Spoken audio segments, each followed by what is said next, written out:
Hermanos, hemos estado hablando acerca de quién es Dios, ¿verdad? Es necesario que nosotros conozcamos bien a Dios para que nosotros le adoremos, para que nosotros sepamos que estamos adorando.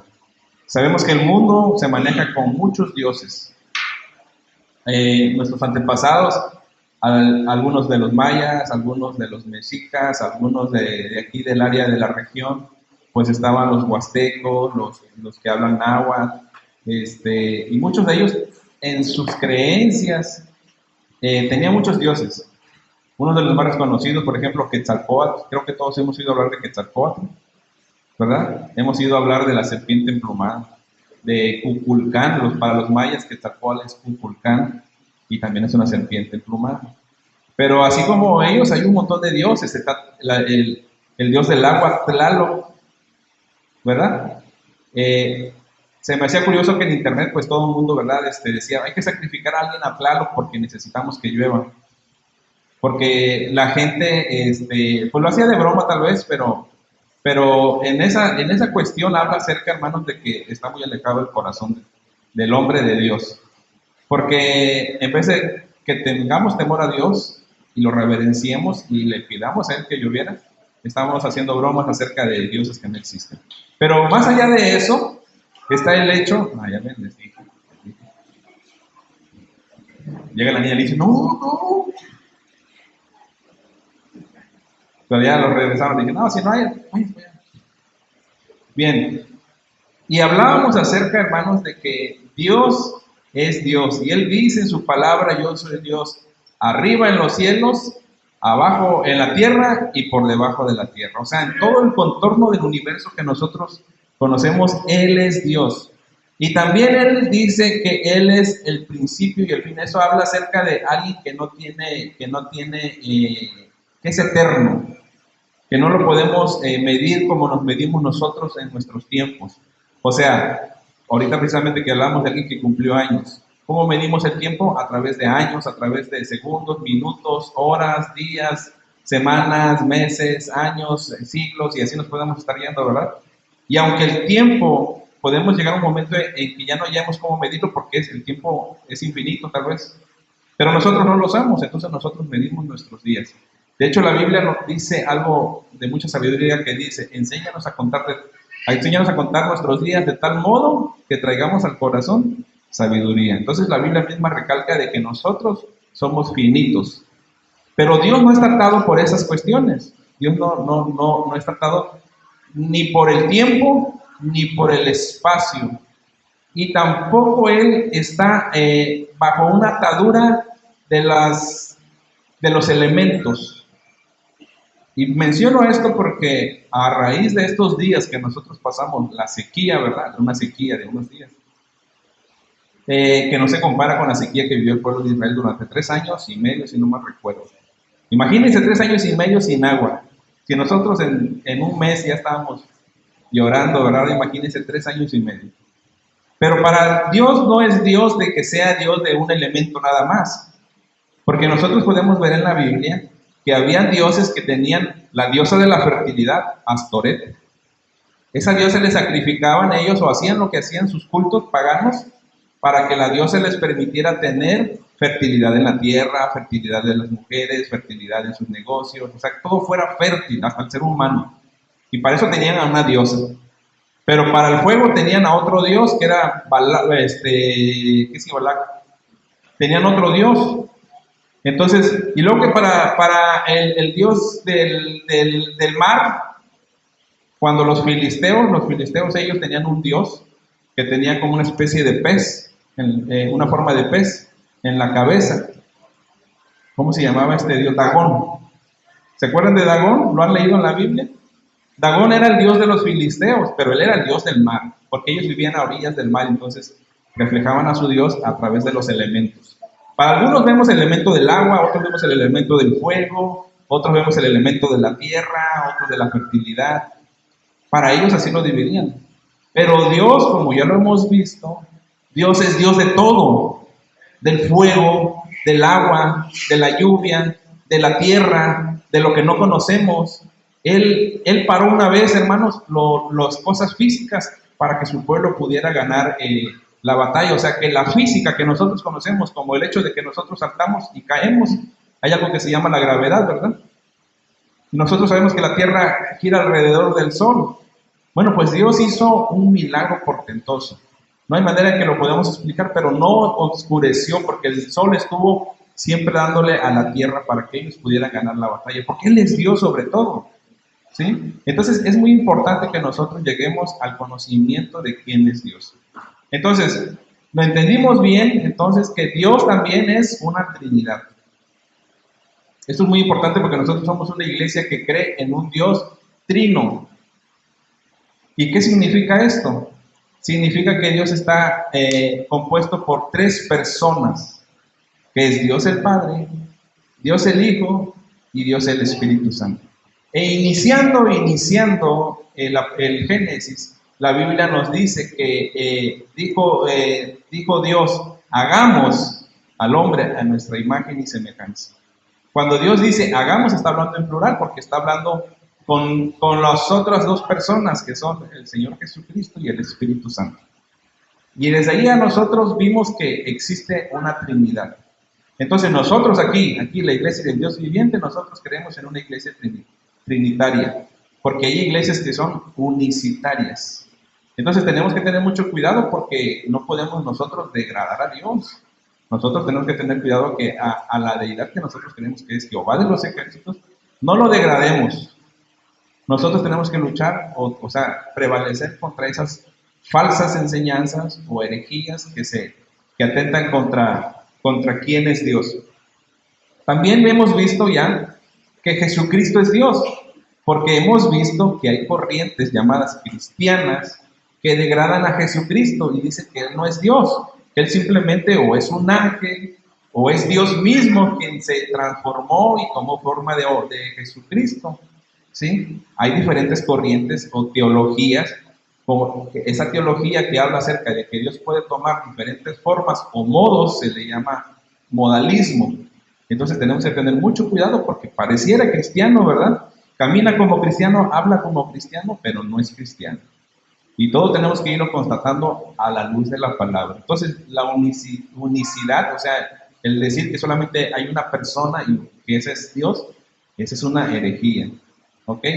Degradar a nuestro Señor Jesucristo, como lo hacen los testigos de Jehová, a un ángel, al arcángel al arcángel Miguel, también es una herejía porque el Señor Jesucristo comparte la misma esencia de Dios, es Dios mismo. Ya lo hemos visto, nada más estoy recapitulando, ¿ok? Y también vimos que el Espíritu Santo también es Dios, lo vimos la última vez que tuve la enseñanza. Entonces, hemos estado repasando todo esto, hemos estado viendo con varios objetivos. Primero de ellos, como le digo, es saber a qué adoramos. Es importante que nosotros sepamos.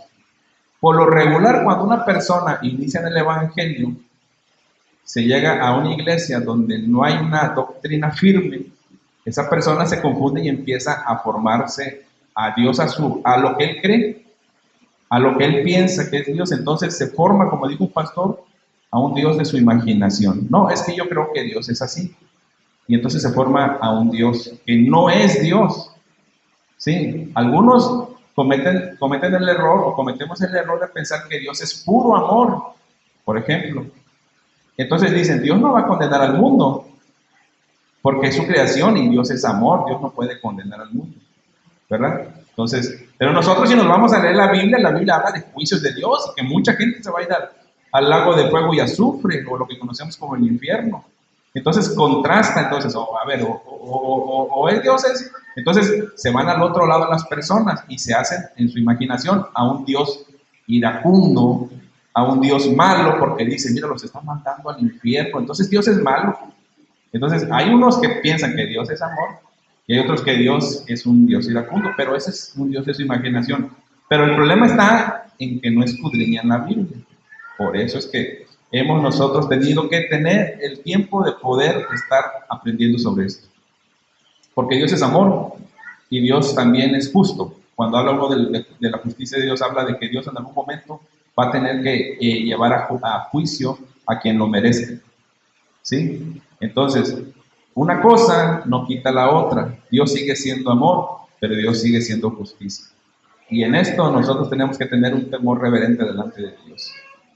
Ahora, vamos a ver, hermanos, entonces, una de las cualidades de Dios, una de las cosas que Dios es también, y es que Dios es espíritu. Vamos a San Juan capítulo 4, como lectura inicial.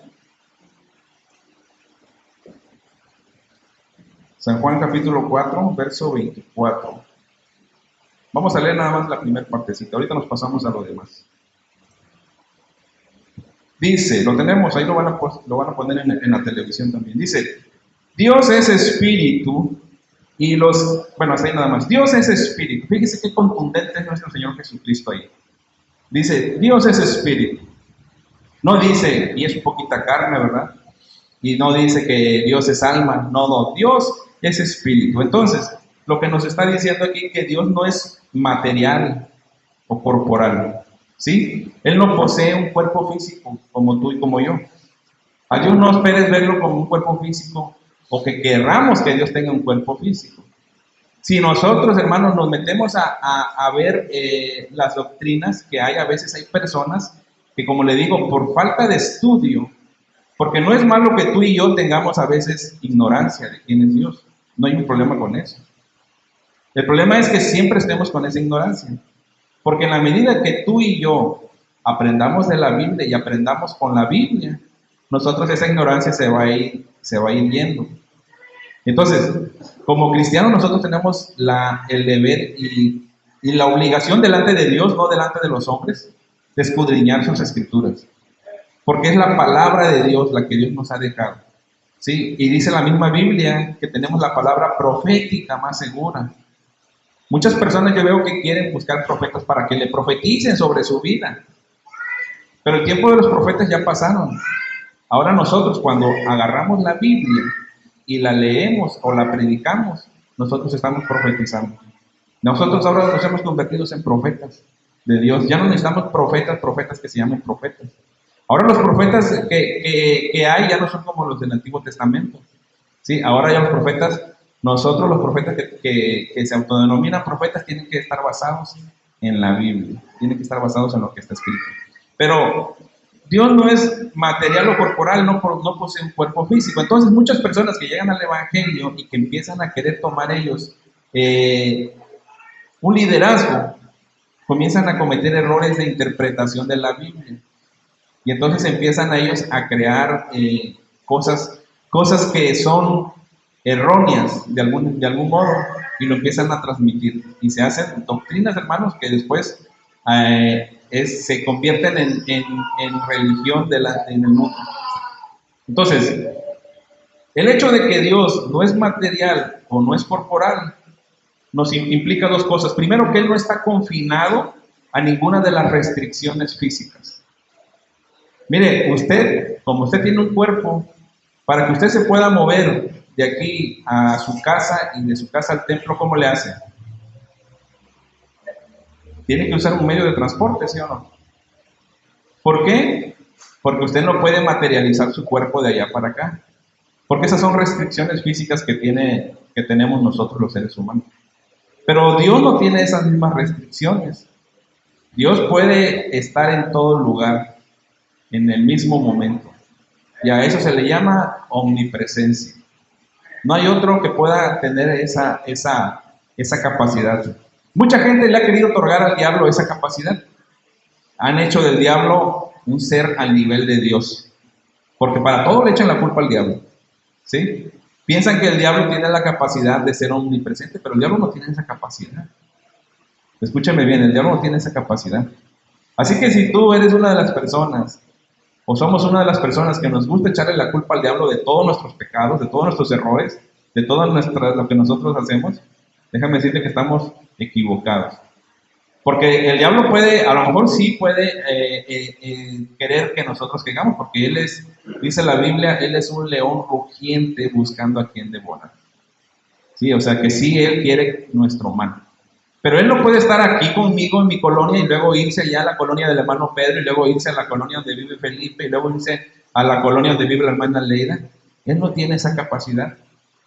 Pero Dios sí. Dios es omnipresente, pero Dios no está entonces confinado a ninguna de las restricciones físicas que tú y yo tenemos. Y otras de las cosas, hermanos, que me ha tocado ver conmigo mismo luchar, y he visto a otros hermanos o personas que vienen a la iglesia que no entregan su vida a Dios porque luchan con esto. Dios no es visible. A Dios no le vamos a ver. Yo he oído a muchas personas que cuando se les presenta el evangelio dicen, sí, yo voy, pero yo quiero que Dios se me presente aquí. Y lo quiere como un ser humano y pone órdenes, pero no es la manera en que Dios esperemos que sea Dios. Dios no es visible, porque la Biblia aquí nos está diciendo en nuestro Señor Jesucristo que Él es espíritu.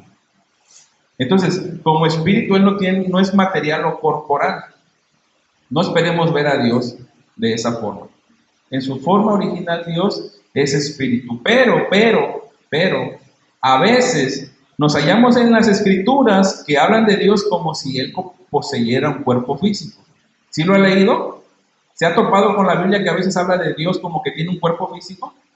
¿Sí? Hay una referencia a Dios que los brazos de Dios.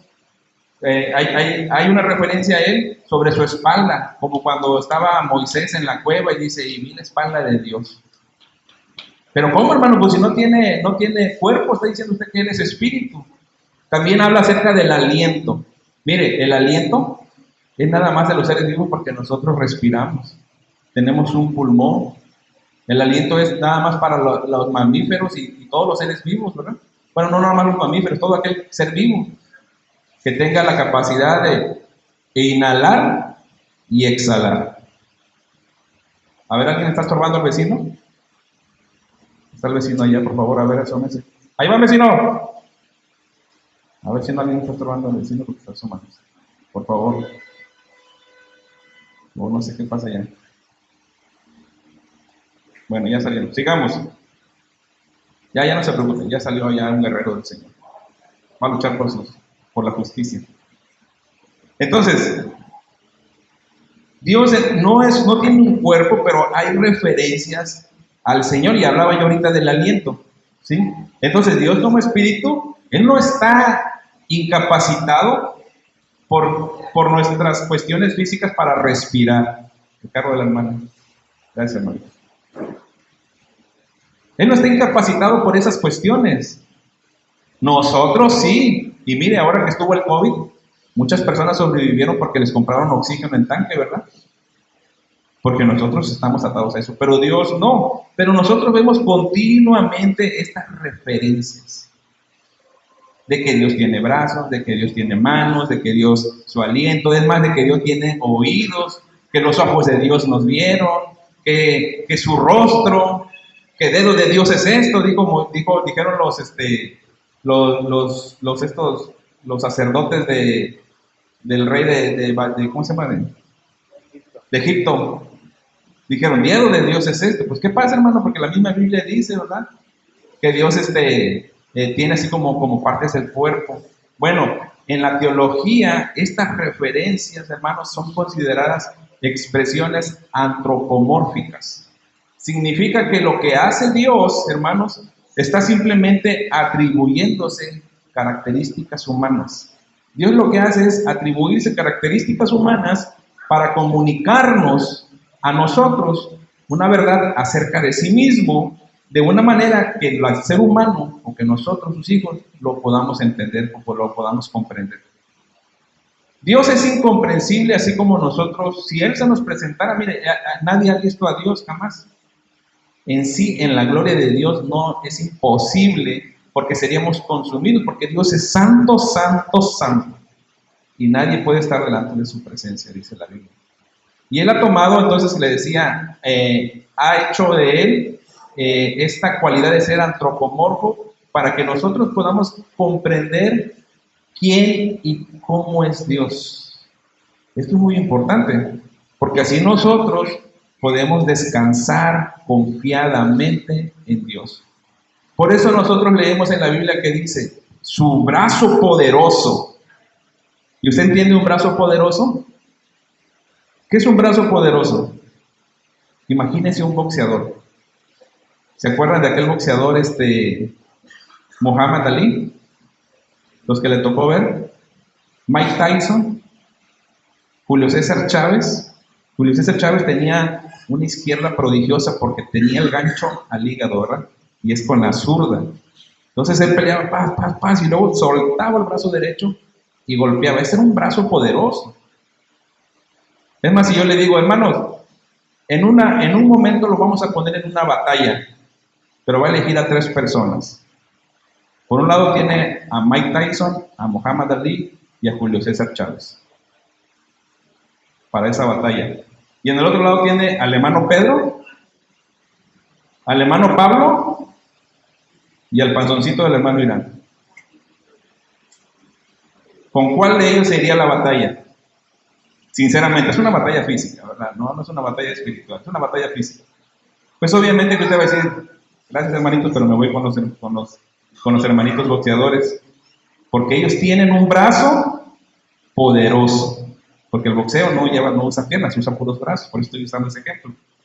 Entonces el boxeador agarra la derecha y la zurda y tira, tas, tas, tas. Y dice, no, si ese hombre me metiera un golpe aquí, me hace sangrar por la boca y por el recto y me destroza, ¿verdad?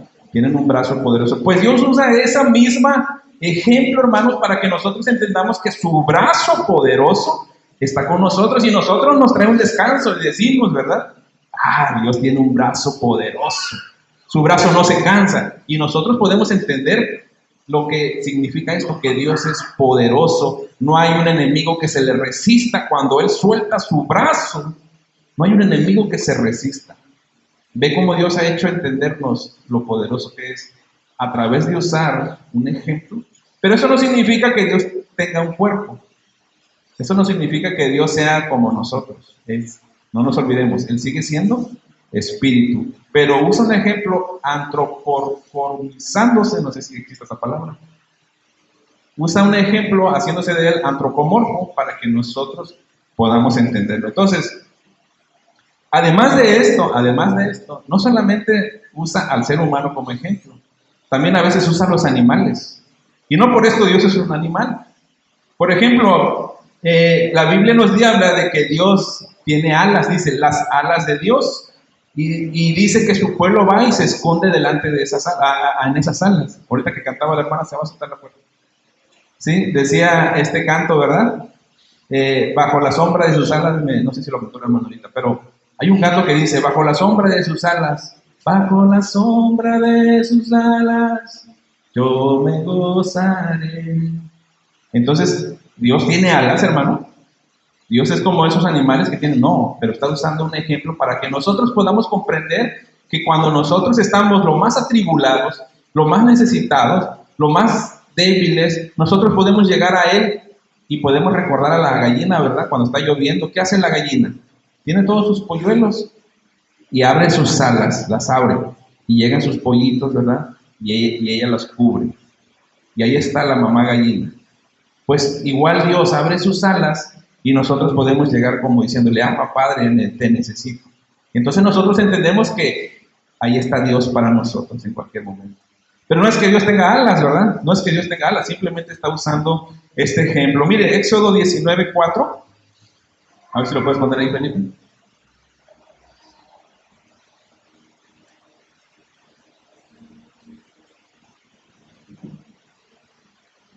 Dice, vosotros visteis lo que le hice a los egipcios, y cómo os tomé sobre alas de águilas y os he traído a mí.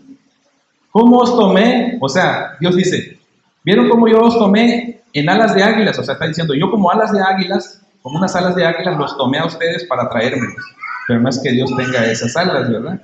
Es que Dios está diciendo, el águila, no hay como el águila, que el águila remonta a las alturas, hermanos, donde casi ni una otra ave puede andar. Es poderosa el águila, está grandísima, ¿verdad? Hay unas alas enormes. Una vez vi un águila llevándose a un borreguito, qué tremendo, qué poderoso es el águila con sus garras. Pero Dios está diciendo, así como ese animal poderoso, así soy yo, que puedo llegar y las tomo y los libro del enemigo. Y eso nos trae descanso. Amén. Así sea sequía, así sea fuego, así sea muerte por venir, lo que sea, nosotros podemos confiar en Dios, porque Él usa estos ejemplos para darse a entender, ¿sí? Entonces sería absurdo tratar de interpretar estas cosas como declaraciones literales. Nosotros no podemos caer en el absurdo de querer decir o querer contender de que Dios tiene manos, de que Dios tiene pies, o de que Dios tiene alas, y que Dios es un águila, y que esto. Esto ha llevado a un grave problema de la humanidad, que ha hecho figuras de estas cosas para adorar a Dios. Y esto es grave porque a esto se le llama idolatría. Idolatría, y es una de las cosas que Dios condena en muchas áreas aquí en la Biblia, ¿sí? Pero vamos a continuar en San Juan capítulo 4, 24. Decíamos, en la primera parte dice que Dios es espíritu, pero en la segunda parte, ahora sí vamos a leerla, dice, y los que le adoran en espíritu y en verdad es necesario que adoren. Bueno, ya comprendemos que Dios es espíritu. Y aquí hago yo una pregunta, ¿verdad? Aquí podría hacer esta pregunta: ¿cómo deberíamos vivir a la luz de la verdad de que Dios es espíritu? ¿Cómo deberíamos vivir tú y yo a la luz de esta verdad de que Dios es espíritu? Pues la misma respuesta nos la está dando San Juan 4:24, que dice, los que le adoran, o sea, nosotros, los que le adoran en espíritu y en verdad es necesario que le adoren. Voy a marcar aquí, en espíritu y en verdad. Mire, son dos cosas que hay que analizar ahorita bien. En espíritu y en verdad. Ay. Pero el ser humano no es nada más espíritu. ¿Qué somos aparte de espíritu, hermanos? Alma y cuerpo, ¿verdad? ¿Y cuál usamos más? El cuerpo, porque es el vehículo, ¿verdad? Después de eso, el cuerpo se compagina mucho con el alma. Y antes de Cristo nosotros teníamos un espíritu muerto. Nuestro espíritu estaba separado de Dios, estaba muerto, no podía tener vida delante de Dios, no podía haber una relación con Dios. Pero una vez que nos hicimos cristianos, hermanos, nuestro espíritu fue regenerado, fue hecho nuevo.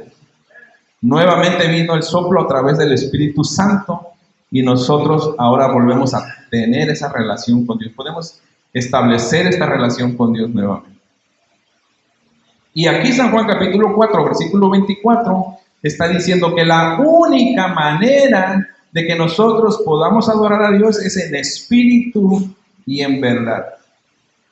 Y nos resulta curioso saber o ver que no menciona para nada ni al alma ni al cuerpo.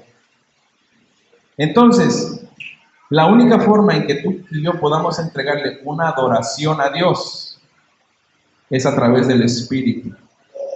No nos sirve el cuerpo, no nos sirve el alma. ¿En qué sentido no nos sirve, verdad? Porque no vayamos a decir, no, pues Dios, porque mucha gente luego dice, Dios mira lo de adentro, no lo de afuera. No, lo que quiere decir aquí es que la adoración inicial tiene que venir del interior, desde lo más interior del ser humano, del Hijo de Dios y hija de Dios, del Espíritu. De ahí tiene que nacer y de ahí se viene al alma y de ahí se viene a la carne. Pero nosotros lo hacemos al revés. ¿Cómo al revés? Queremos usar la carne, o sea, el cuerpo, luego llevarlo al alma y luego llegar al espíritu. Esa es la forma errónea. Esa es la forma errónea. ¿Por qué? Porque Dios no es carne, Dios no es hombre, o sea, no está hecho de carne. ¿Sí? Si nosotros queremos usar la carne para tener una relación con Dios, cuando digo relación, hablo de adoración, de exaltación, hablo de todo aquello que tiene que ver con nuestra relación con Dios, nuestra intimidad con Dios. Cuando nosotros intentamos usar la carne, estamos cometiendo un error porque le damos libertad a la carne. Tenemos que buscar siempre que sea en espíritu. Y aquí lo vemos porque San Juan capítulo 4, 24, como nos está diciendo, como Dios es espíritu, ustedes necesitan hacer uso de su espíritu. Ahora, de ahí se va a transmitir al alma y de ahí va a llegar a la carne. O sea, al final de cuentas sí se impacta el alma y sí se impacta la carne. Pero muchas veces nosotros queremos, como les decía, usar la carne. ¿En qué sentido? La carne implica hacer demasiado esfuerzo en nosotros. Voy a hacer, voy a buscar y voy a intentarlo.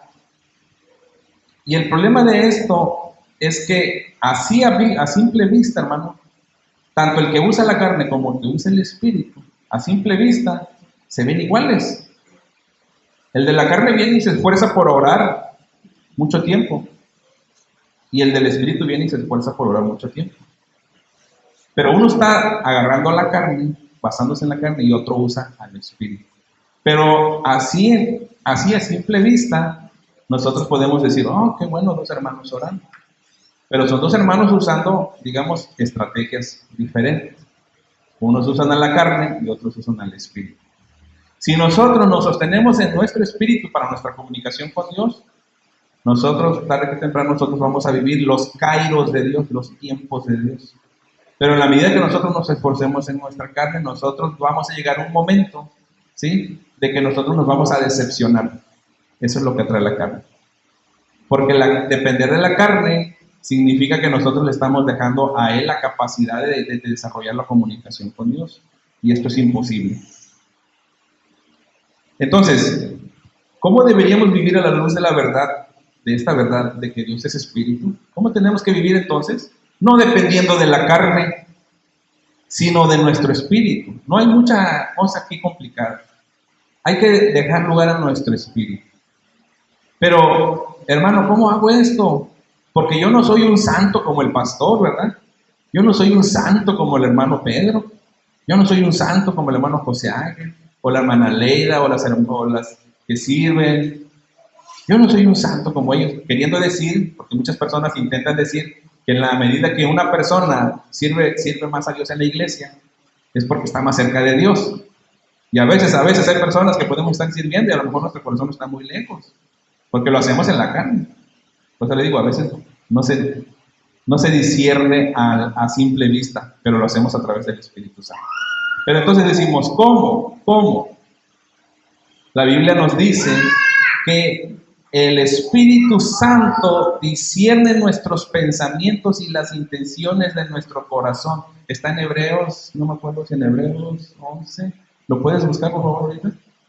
Dice que el Espíritu Santo discierne los pensamientos y las intenciones de nuestro corazón y separa el alma del espíritu. Separa, ahorita que la tienes. A ver, búscalo, hermano. Hebreos 4:12. Vamos a mostrarlo ahorita. No lo traía aquí, pero ahorita me acordé.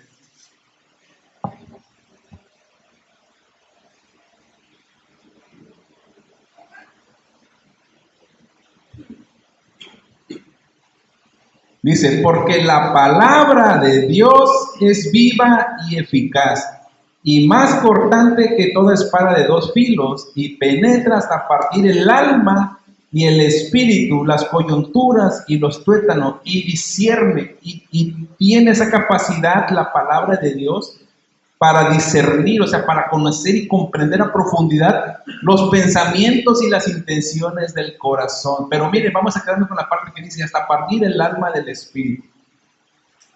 Yo le estaba mencionando la carne, pero entre la carne y el espíritu está el alma.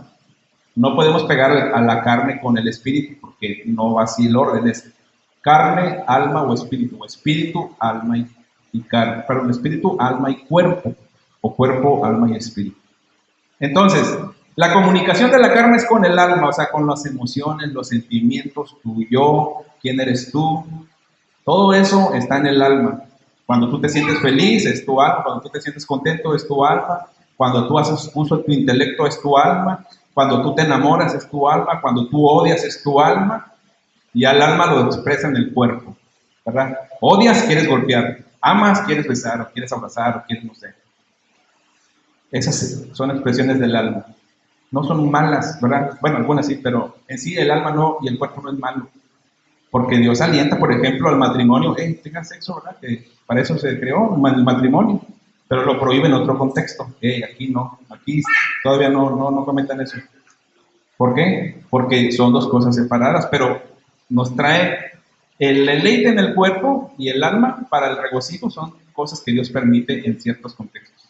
Están aprobados por Dios, pero en otros no. Pero no nos sirve para adoración a Dios. Pero entonces, hermano, ¿cómo hago en mi espíritu? ¿Cómo hago? ¿Cómo hago? Está bien fácil. Mire, la palabra de Dios. La palabra de Dios. Hermanos, es que yo he buscado, es que estás dependiendo en tu carne. Deja de depender en tu carne y empieza a meterte en la palabra de Dios. ¿Cuántos tenemos Biblia? Hasta en el celular, ¿verdad? Pero la leemos, la escudriñamos. ¿Cómo vamos a nosotros a lograr separar el alma del espíritu? Ahí habla de nuestro espíritu, no del Espíritu Santo. Lo que sucede es que el alma y el espíritu están como amalgamados, están tan juntos que no hallamos la frontera entre los dos. Están tan juntos que los vemos, que a veces lo que hacemos como espiritual no es espiritual, viene del alma, o sea, viene de la carne. Entonces nos confundimos y pensamos, estoy siendo espiritual. A lo mejor vine a dirigir, a lo mejor vine a predicar, a lo mejor estoy hablando la palabra, pero lo estoy diciendo con mi alma. Pero para que nosotros podamos llegar a lo más profundo de nuestras vidas, tenemos que hacer uso de la palabra de Dios. Tenemos que confiar en la palabra profética más segura, que es la palabra de Dios. Por eso es importante que tú hagas hábitos buenos en tu vida. Esto no va a ser de la noche a la mañana, pero haz hábitos buenos en tu vida. Busca un tiempo de leer la palabra. Busca un tiempo de acercarte a Dios a través de su palabra. Búscalo. Yo sé que todos estamos ocupados, hermanos. Yo sé que la vida es difícil para todos. Todos tenemos a lo mejor hijos, nietos, tenemos que generar recursos, tenemos que, no nos alcanza el tiempo, dormimos tarde, nos levantamos bien temprano y hay que ir a trabajar y hay enfermos y hay escasez y hay luchas. Pero ábrete un tiempo para que puedas tener lugar de leer la Biblia.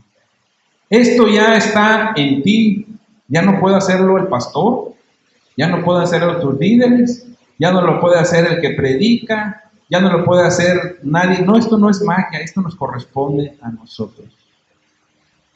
Nosotros tenemos que llegar a la palabra. Entonces, ¿cómo deberíamos vivir a la luz de esta verdad? Bueno, tenemos nosotros que echar mano de la palabra de Dios, primero, porque Él nos va a hacer discernir el alma del espíritu. Él nos va a hacer discernir lo que es la carne y el alma del espíritu. Y entonces usted te vas a dar cuenta, yo antes era carnal. ¿Qué significa carnal? Bueno, oraba, pero oraba con la fuerza de mi carne. Pero no, ahora lo voy a hacer en el espíritu. Y vas a empezar a ser transformado. Vas a empezar a ser transformado. Tú vas a decir, es que yo no puedo dejar las cosas todavía de la carne. Todavía hago cosas que hacía todavía anteriormente. Yo no sé cómo hacerlo.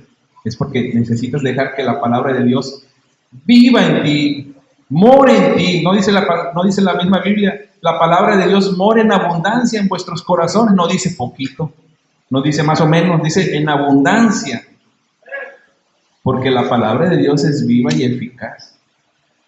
No dice lo que predican las personas ahí es viva y eficaz. No, la palabra de Dios es viva y eficaz.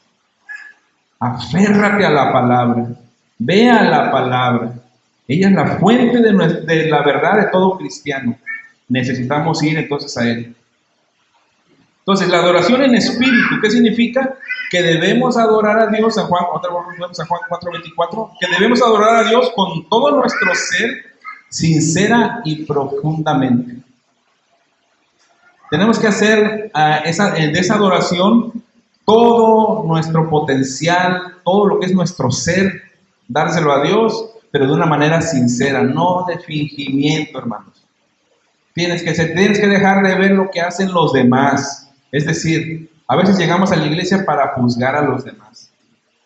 Tú adora a Dios en tu sinceridad con Él. Adóralo en tu profundidad. Necesitas hacer una adoración profunda. No pienses que con venir 2-3 minutos, mire, a veces en la semana lo que venimos hoy domingo es todo. Y eso es insuficiente, hermanos.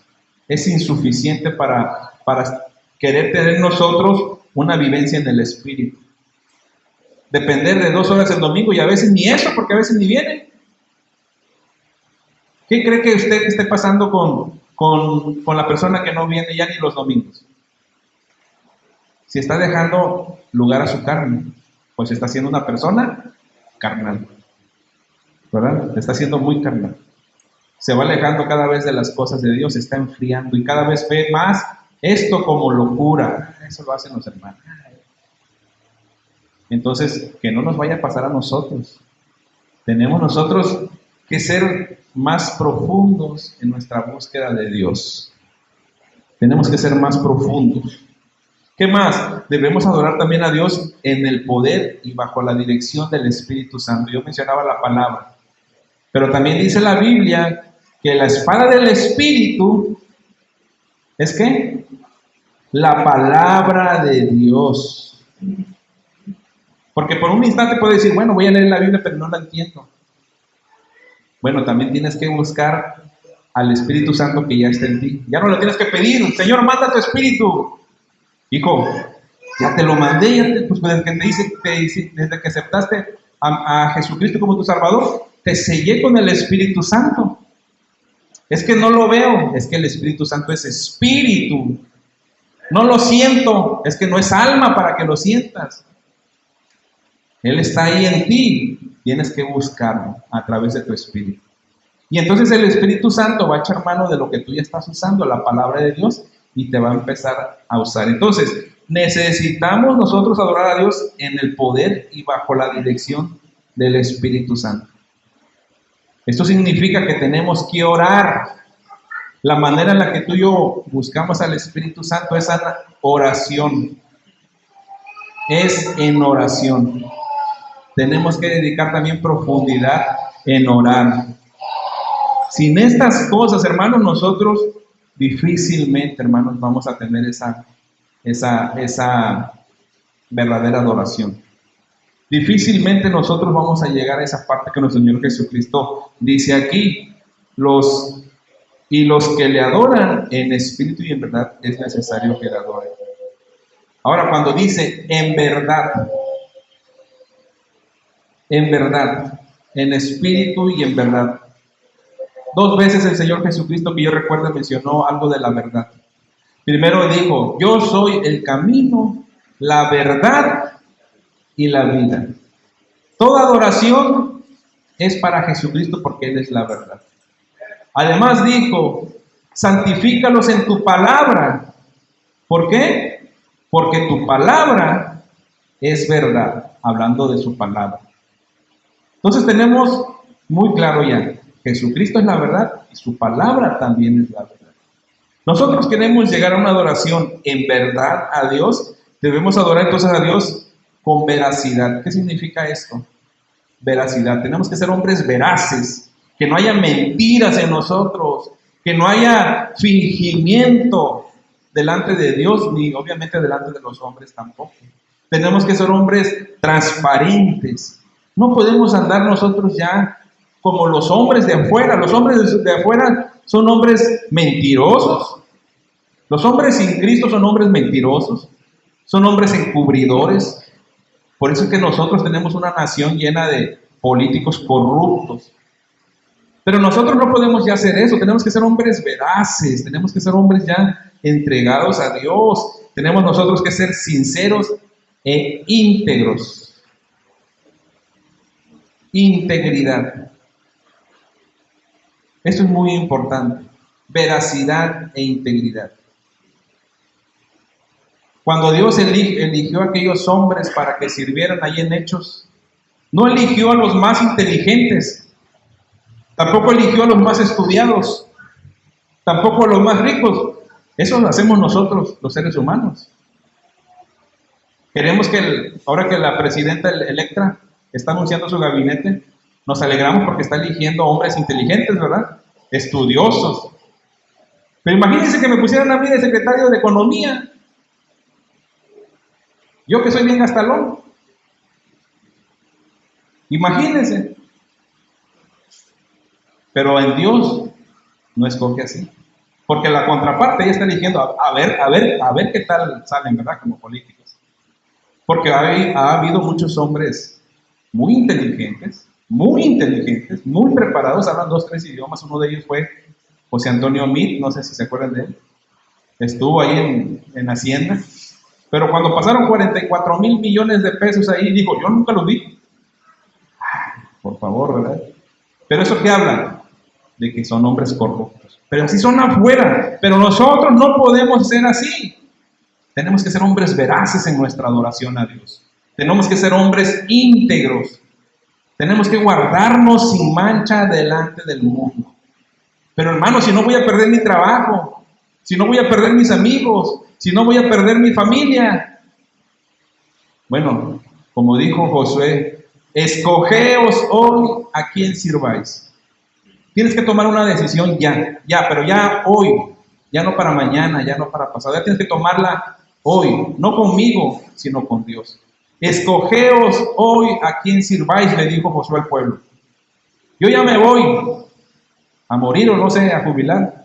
Yo ya me voy, pero en vosotros está, escogeos hoy a quién sirváis. Si a los ídolos, dice, es decir, todo aquello que nosotros honremos más que a Dios, o a Dios. ¿A quién?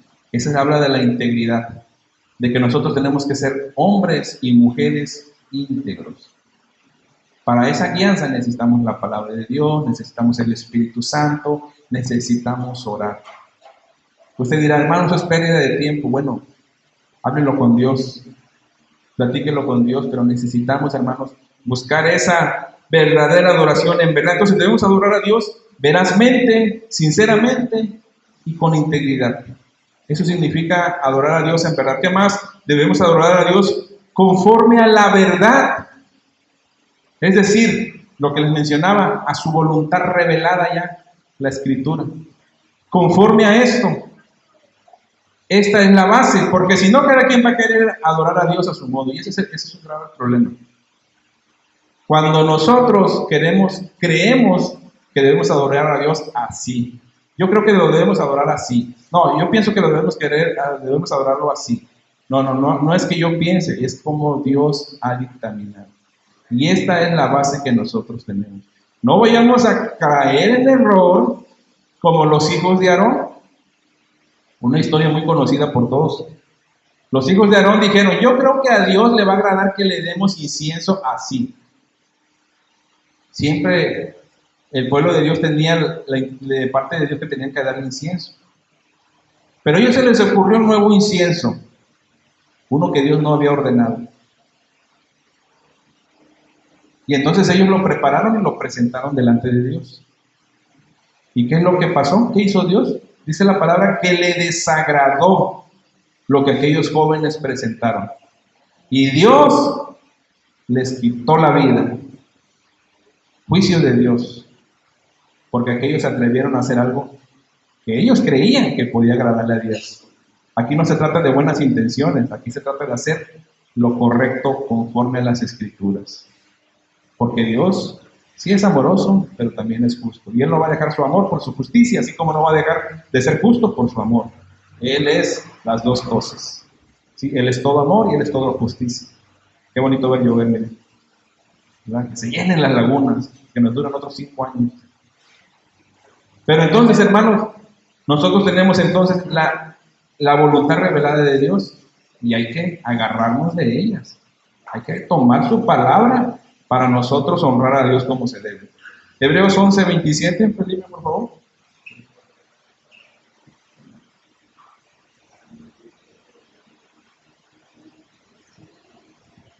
Dice la palabra, por la fe dejó a Egipto, no temiendo la ira del rey, porque se sostuvo como viendo al invisible. ¿Cómo describen las Escrituras a Dios aquí en Hebreos 11:27? ¿Cómo lo describen? Dios, primero, San Juan 4:24 nos dice que Dios es espíritu. Pero ahora nos está diciendo que es ¿qué? Invisible. Cuando nosotros vemos eso, a lo mejor usted se imagina como en las películas de los superhéroes, ¿no? Hay superhéroes como la mujer invisible, así se llama, de los 4 fantásticos, pues. ¿Cuál es su superpoder de la mujer invisible? Pues hacerse invisible, ¿verdad? También había en una novela del hombre invisible.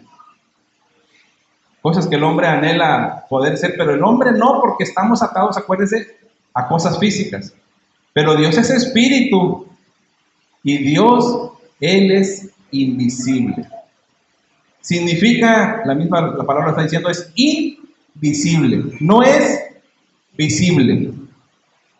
Por lo tanto, estos ojos no nos sirven para decir, voy a creer en Dios, porque lo estoy viendo.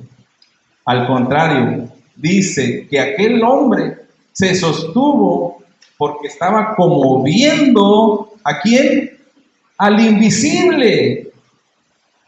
Ni uno de nosotros ha visto a Dios, pero creemos que vamos camino hacia Él, porque esa fue la promesa que Él nos dejó. Esa es la esperanza que tenemos. Nuestra ciudadanía no está en Estados Unidos, no está en Europa, está en los cielos, dice su palabra. Jesucristo dijo, voy pues a preparar morada para que donde yo esté. Él no hablaba de las colinas de San Gerardo, Él no hablaba de acá rumbo a la playa bien bonito, ¿verdad? Él hablaba allá con el Padre invisible, allá es nuestra ciudadanía celestial, en los cielos, y allá tenemos preparado morada. Ese es el objetivo de nosotros. Entonces, si Dios es invisible, ¿cómo nosotros entonces explicamos los pasajes de la Escritura donde parece que Él se revela de forma visible? ¿Cómo explicamos esto? Hermano, pues está todo esto muy esto. Bueno, hay que dejar sentado dos cosas bien importantes, ¿sí? Hay que entender dos principios de interpretación bíblica. Primero, la primera de ellas es que la Biblia no se contradice. La Biblia nunca se contradice, hermanos. Eso nos tiene que tener bien claro. Si nosotros conforme nos ahondemos en la Biblia, tú vas a salir de dudas. Yo siempre le digo a las personas, no me creas a mí, vea la Biblia. Vea la Biblia, pero vea a ella. Porque si te vas a poner a que no, es que un estudioso, erudito dijo de esto, y le vas a creer al erudito sin haber estudiado la Biblia, pues entonces te estás creyendo a la palabra de otro. ¿Sí? Tenemos que ser como el pueblo de Berea. ¿Qué hacía el pueblo de Berea? Checaban, ¿verdad? Ellos estaban en la predicación, estaban oyendo, y anotaban todo, ¿verdad? No como acá que no anotan nada, están anotando, bueno, algunos sí. Están anotando todo, dije algunos sí. Estaba brincando la mano, Lupe. Anotan, pero luego no lo dejemos ahí, ¿verdad? Olvidado. ¿Qué hacían ellos? Llegaban a la casa y constataban todo aquello. No creo que en un día, a lo mejor esto, no creo que como nosotros hoy en día tenemos una Biblia acá. Antes eran pergaminos y una hoja tenía que ser un papiro largo. Ya tenían que llenarle de papiro toda la casa. Pero ellos llegaban e investigaban lo que se les había dicho. No era nada más como que me creo lo que me digan. Entonces, siempre motivo a la gente a que investigue, a que ahonde, a que llegue a una conclusión. Entonces, la primera de ellas es que la Biblia no se contradice. Lo que pasa es que no investigamos. ¿Sí? Y yo siempre cuento esto que me pasó a mí de joven con la hermana Liz, que ella estaba predicando ahí, me acuerdo, ahí sentada, fue 3 semanas. Y había un hermano ahí, y la hermana estaba predicando acerca del higo, de la higuera que Jesús fue a buscar higos, y dice la Biblia que no era tiempo de higos, así lo dice la Biblia, como que lo puso ahí, ¿verdad? Jesús fue a la higuera y no era tiempo de higos, y la maldijo porque buscó higos, fruto, y no había, y la maldijo. Y me acuerdo que aquella persona dijo, ¿pero por qué? Pues, ¿por qué el Señor la maldijo? Si no era tiempo de higos. Y yo también me quedé, pues tiene razón, ¿verdad? Tiene razón. Qué injusto es Dios, decimos, ¿verdad? Qué injusto es Dios. Porque ¿por qué le exige a alguien que todavía no es su tiempo para dar frutos? ¿Qué culpa tiene la pobre higuera? Y pasaron años, y yo lo tenía ahí. Pero un día dije, porque tenía que dar, ya me estaban poniendo a predicar. Y en uno de esos temas, porque nos dieron temas, me tocó y venía referencia a la higuera. Entonces yo estaba luchando, yo no quiero hablar de esto, ¿verdad? Porque pues, yo lucho con eso. Yo lucho con esa parte. Pero entonces dije, no, pues tengo que ponerle manos a la obra. Tengo que entender por qué pasó así. Y en mi investigación, hasta me fui a la botánica y cosas así. Y estaba tan sencillo. Resulta que la higuera no era el tiempo de higos, porque yo me acuerdo que hasta investigué la fecha, no lo recuerdo bien, pero en la fecha que fue Jesús, ciertamente no era tiempo de higos. Porque la fecha de maduración o la fecha en que tenía que dar las frutas era, digamos, en abril, vamos a decir, ¿no? Y Jesús fue en septiembre, vamos a decir. Pero resulta que la higuera tiene una cualidad que da los higos, pero da unas frutitas más chiquitas que también son higos, pero que se quedan ahí. Y pasan los meses y cuando llega, vamos a decir, agosto, esos higos todavía son más sabrosos que los primeros que dio en su tiempo de maduración. Entonces, se supone que la higuera debió haber madurado en su tiempo. Como no lo hizo en su tiempo, por lo tanto, después ya no tenía fruto. No sé si me estoy explicando. Debió haber llegado con fruto porque él debió haber madurado bien. Y a mí me quedó súper claro. El mensaje está claro. El Señor puede venir en un tiempo en lo que yo digo, no, Señor, ahorita te estoy descansando. Pero el Señor me dice, sí, pero tú tienes que tener fruto porque tú ya fuiste mi hijo y desde ese momento tú tienes que estar produciendo. Así sea, estés descansando. ¿Sí? Si no, estás mal utilizando la tierra. Y a mí me quedó bien claro. Pero es porque me puse a investigar. No crea que no hay incoherencias en la Biblia, no se contradice, Dios no es injusto, simplemente somos personas que a veces no investigamos. Queremos todo a la manita, ¿verdad? Y a veces, inclusive el pastor o el que esté predicando no va a saber todo. Nos toca a nosotros tal vez que se nos revele esa parte que está duro de entender. La otra parte, le dije que hay dos principios. La otra principio es los pasajes de las Escrituras que son difíciles de interpretar. Es lo que les digo, con certeza deberían ser interpretados entonces a la luz de aquellos pasajes que son más fáciles de comprender, que son más fáciles de entender. Porque nosotros vemos, si yo lo hubiera compaginado con Jesucristo, cuando Él dijo que cuando la persona viene al Evangelio, la persona da primero al 60, luego al 80 y luego ya da al 100%. O sea, un cristiano tiene que dar fruto, ciertamente en un principio de a poco, pero no deja de dar fruto. Y luego ya va dando más. Y luego ya va dando conforme a su capacidad. ¿Sí?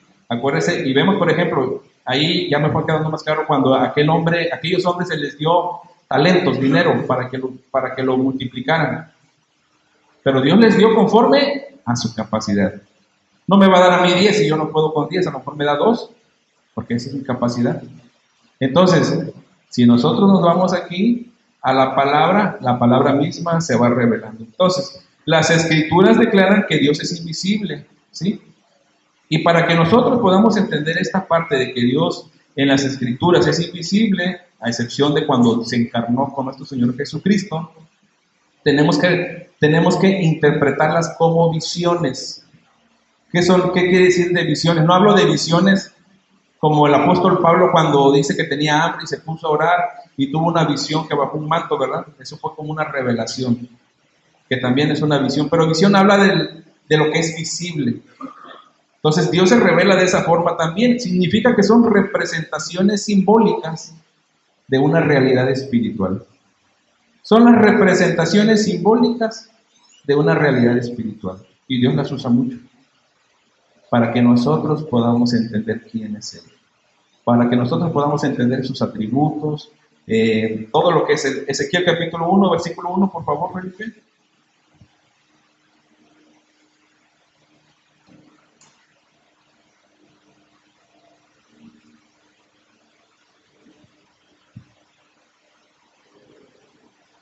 Dice, aconteció en el año 30, en el mes cuarto, a los 5 días del mes, que estando yo en medio de los cautivos, junto al río Québar, los cielos se abrieron y vi visiones de Dios. Aquí tenemos a Ezequiel, hermanos, y él se le tuvo que revelar algo a él simbólicamente para que pudiera entender una realidad espiritual. Él vio en visiones algo y empezó a escribir todo lo que nosotros conocemos como el libro de Ezequiel. Y si nosotros nos vamos ahí con Daniel capítulo 7, versículo 19, él habla acerca de un anciano de días. Dice él que vio un anciano de días, pero mucha gente luego lo toma literal y piensa que Dios es un anciano de días. Pero no es más que una forma de ver, de visibilizar a Dios. Dios utiliza eso para visibilizarse, porque Él es invisible. Pero entonces lo hace de esa forma para que nosotros podamos tener bien claro de quién es Él. Porque cuando ve al anciano de días, lo que quiere decir es que es un hombre muy sabio. Y entonces nosotros entendemos, Dios es el más sabio de los sabios que puede haber. Ese es Dios. Con esa figura que se visibiliza a Dios de esa forma ante nosotros. Pero no quiere decir que Dios sea un anciano, ¿verdad? Y así nosotros podemos ver viendo, mire, ahí en Lucas capítulo 3, ¿se acuerdan? En el versículo 22, que estaba el apóstol Juan bautizando al Señor Jesucristo. Y entonces bajó un animalito volando, una paloma, ¿verdad? Era una paloma que estaba viendo él ahí. Pero dice la palabra que ese era el Espíritu Santo, pero el Espíritu Santo no es que sea una paloma, es que se estaba visibilizando de esa forma, porque Él es invisible. Pero Dios quería que fuera contemplado por Juan en ese momento para que quedara plasmado en la palabra. Entonces Dios utiliza esos medios simbólicos o representaciones simbólicas de una realidad espiritual para darla a conocer a su pueblo. Aquí ha habido casos de que Dios usa las visiones para mostrar, usa un simbolismo para mostrar una realidad espiritual. Aquí sucedió hace años. En una ocasión invitaron a predicar a un hombre. Era un hombre que andaba mal delante de Dios. Pero no lo sabe nadie, ¿verdad? Porque uno no sabe todo, no puede conocer eso. Pero Dios es celoso con los que subimos aquí. Dios no quiere que suba cualquiera y en pecado menos. Así que Dios usó a la hermana Susana que estaba sentada por ahí. Y ella veía que sus zapatos estaban sucios, llenos de excremento, suciedad, cosas así.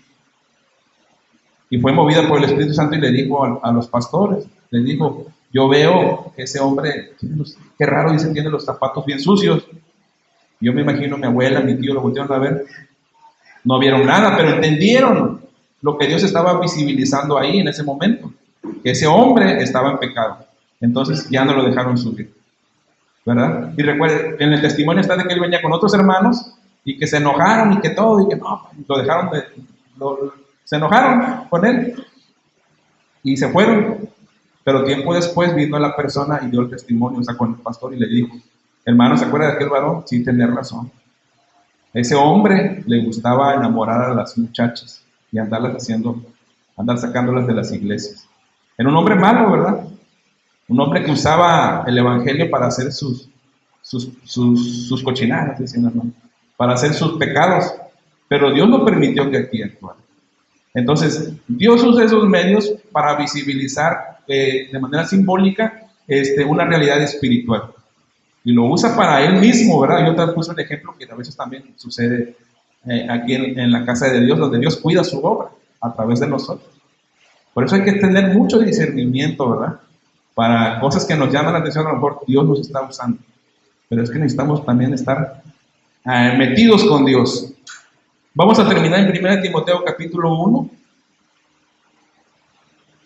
Entonces, aunque Dios no tiene un cuerpo, Él se antropomorfiza para darnos a entender una realidad espiritual de Él.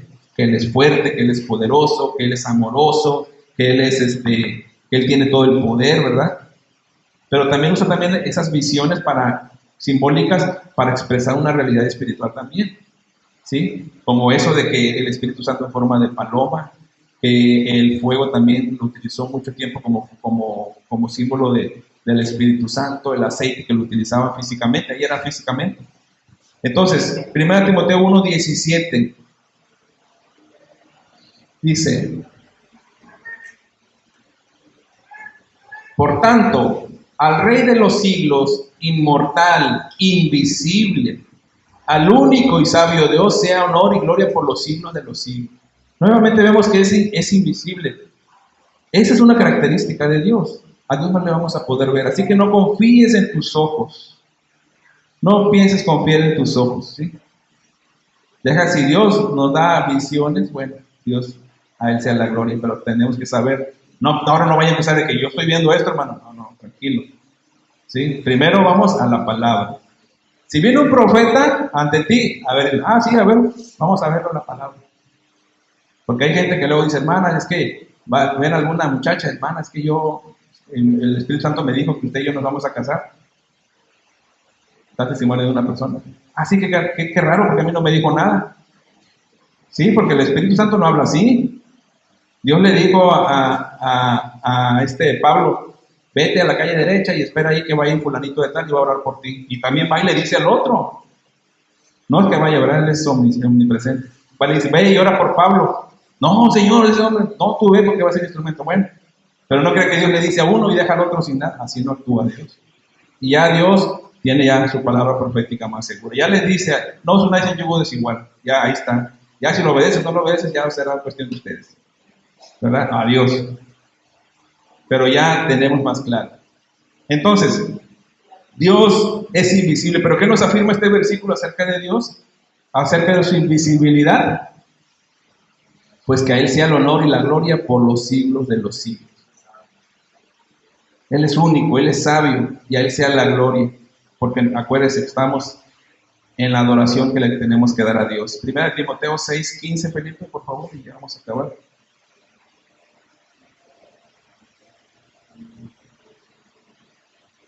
Dice, la cual a su tiempo mostrará el bienaventurado y solo soberano, Rey de reyes y Señor de señores. El siguiente.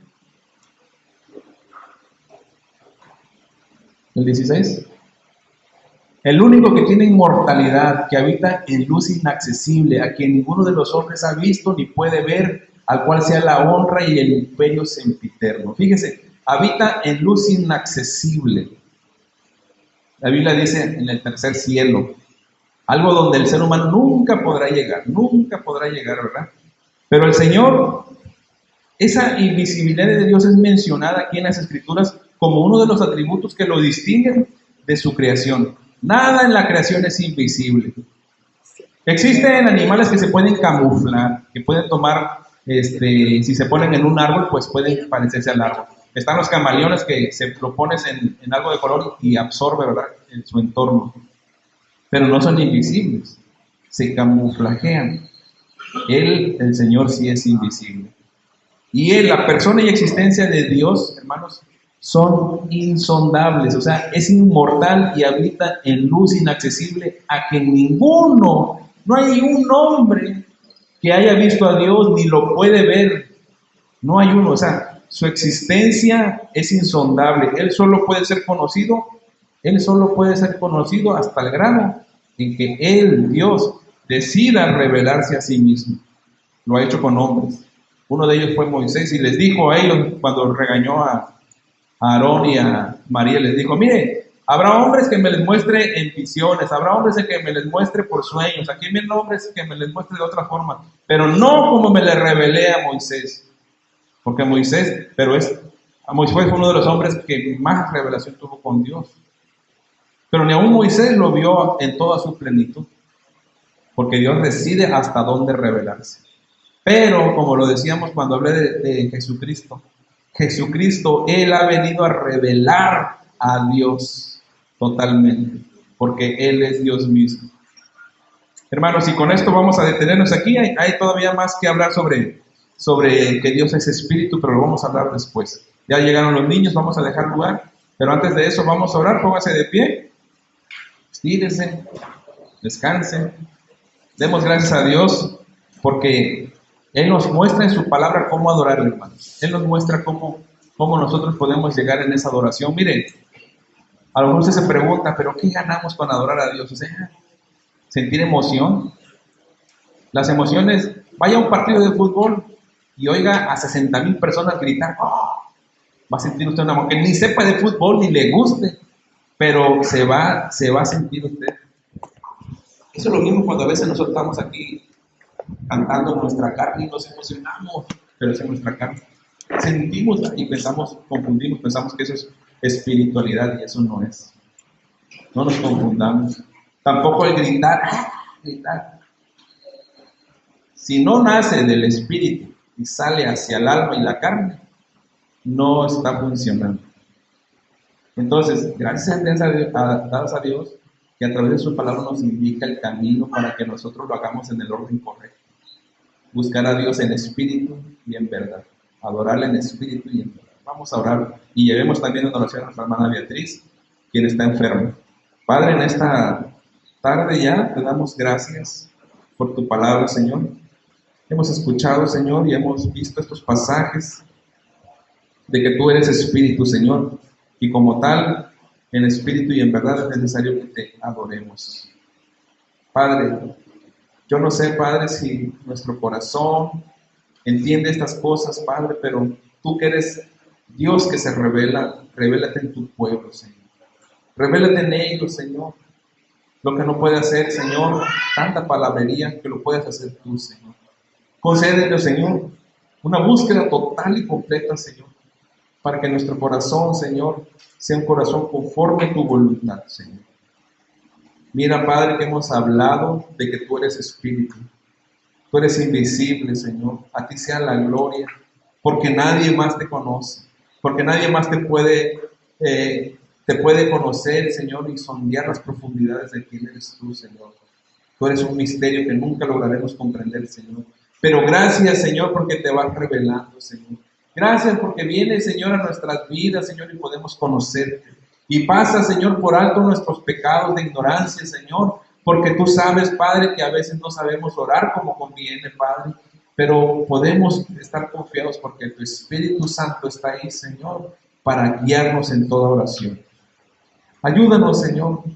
Ayúdanos a buscarte, Señor, a que no solamente sea palabra, sino sea acción, sea una adoración y una oración diaria, Señor, una lectura diaria de tu palabra, Señor. Que nos hagas de nosotros, Señor, porque no tenemos opción, tenemos que hacerlo sí o sí. Hagas de nosotros, Señor, teólogos, teólogas, Señor, que busquen tus palabras, que la estudien, que la escudriñemos, Señor, todos. Que nos hagamos, Señor, que cincelemos tu palabra en nuestra mente y en nuestros corazones, que vivamos en ella, que caminemos en ella, Señor, que la pongamos por obra, Señor, y que seamos nosotros, Señor, como aquellos discípulos, Padre, que un día fueron también como nosotros, estaban, Señor, con aquellos malos hábitos, pero que un día que llegó el Espíritu Santo, Señor, aquellos hombres se pusieron a predicar y llevaron el Evangelio hasta los confines de su mundo, Señor, y aún decidieron morir, Padre, entregar sus vidas, Señor, para honra y gloria tuya, Señor. Hoy, Señor, nosotros aquí a veces nada más estamos luchando por nuestros sueños, Señor, porque se caen nuestros ojos, pero no tenemos ese peligro como antes, Padre. Pero ayúdanos, Señor, a honrarte, Señor, a dejar ese tiempo, Padre, para glorificarte, Señor.